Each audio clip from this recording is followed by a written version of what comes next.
This is going to be a quick overview on Lalique, just to get you interested in his work. So he had two parts to his career.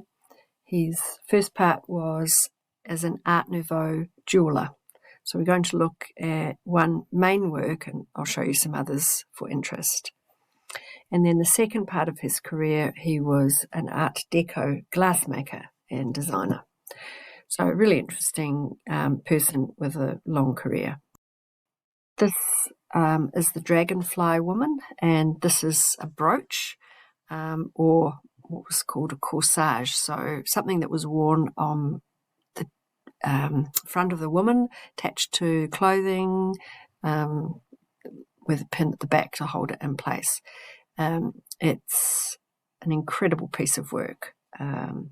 One of the things that you'll notice is the size, 23 centimetres wide by 26 centimetres long. I've measured this against myself, and it would basically go from almost my neck to my waist. It's enormous.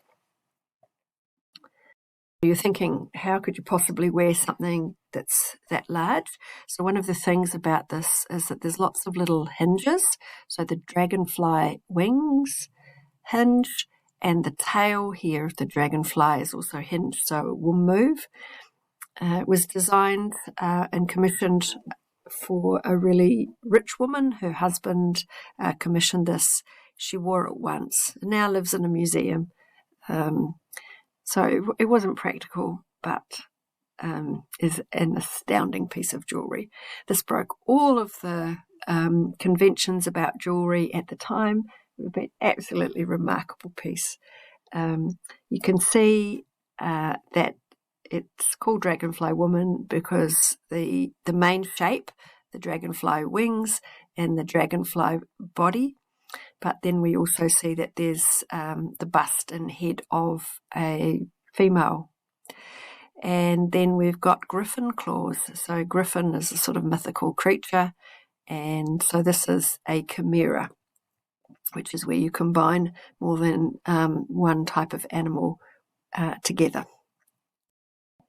This is a close-up of the head, and she's not Princess Leia. She's got beetles on a helmet. So these are beetles here, and then you can see this gold bar at the back here, and that would be what is holding it onto the clothes. Now, the technique that's used here is pliqué azure, and this is an enamel. So what has been done is that Lalique has set up a framework using gold, and then he's put powdered glass into all these little cells, and then that's fired a little bit like a kiln, and as it heats, it turns into something which is a little bit like glass. So it's an enamel, and it's a little bit see-through, so you can just kind of have light coming through it because there's no metal at the back. So that was a technique that he developed to create this translucent effect. So I mentioned the chimera before, and in mythology, so if we like going back to classics, the idea of the lion, the goat, and the snake head all joined together. So here's the lion's body, here's the goat's head, and here's the snake and the snake's head, which is the tail. And in mythology, Bellerophon slayed the chimera. So this is an idea that Lalique has used for his design. Little close-up, you can see here, these are hollow cells, these are the hinges, and then there's these precious stones and semi-precious stones set into the jewellery.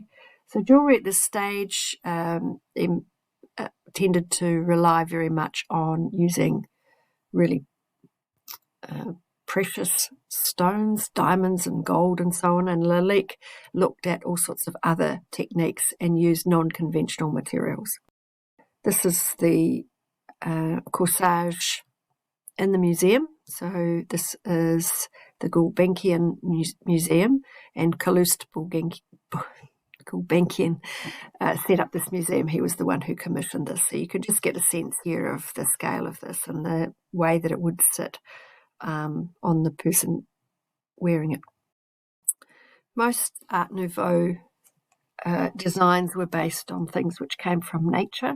So birds, flowers, insects were really popular. So here's a beautiful engraving of a dragonfly. So this is Art Nouveau jewellery. Also Art Nouveau jewellery, these are some other examples by Lalique. This is much more conventional, so a smaller size. This is a necklace of dragonfly motifs. So we can see there's the dragonfly. So we've got 1, 2, 3, 4 around this beautiful stone here. A lot of Lalique's jewellery was really pictorial. So this is a stick pin. These would have been used to hold a woman's hat on. And so what we've got is we've got the stone behind, then there's a wasp here. Oh no, sorry, a bee. There's a number of other bees. Now these have been made with some enamel. They've all been sort of soldered to this pin. It's a really beautiful piece of jewellery. Typical Art Nouveau based on nature. Lalique went to art school and learned how to draw, so he wasn't just a craftsman, he was an artist as well. These are hair combs. This would have been made with tortoise shell from turtles. We see birds, that repetition of the motif, and on this side we've got a elaborate orchid or flower and leaf pattern. Here's another brooch, beautiful combinations of different materials. You notice lots of tiny little diamonds in here. And then here are two really elaborate diadems. So these are headpieces that would be worn in elaborate hairstyles. The one on the left is phenomenal. It's a cockerel, which is the rooster. This is also the sort of French mascot animal. And he's holding an enormous amethyst. And there's a lot of gold and enamel. And so the comb part would go down here. Oh no, actually that's the comb part here. So this would sit in at the top, would sit up at the top of a headdress. And then we've got this beautiful iris one as well here. You'll see that horn. Unfortunately, this will be animal horn. Material, we've got gold and other precious stones or semi-precious stones in there. And the last one I want to show you is another one of these enormous corsages. This one is called a pectoral, and it's made up of lots of snakes. The snakes have that sort of link to Egypt and Cleopatra, and this is a similar size to the Dragonfly Woman Corsage. So again, really, really elaborate, ornate, oversized jewellery. So this has just been a quick introduction to Lalique. I'll post a full information sheet, which I'm calling a cheat sheet, just because it has all the information you'll need about Dragonfly Woman. Thank you.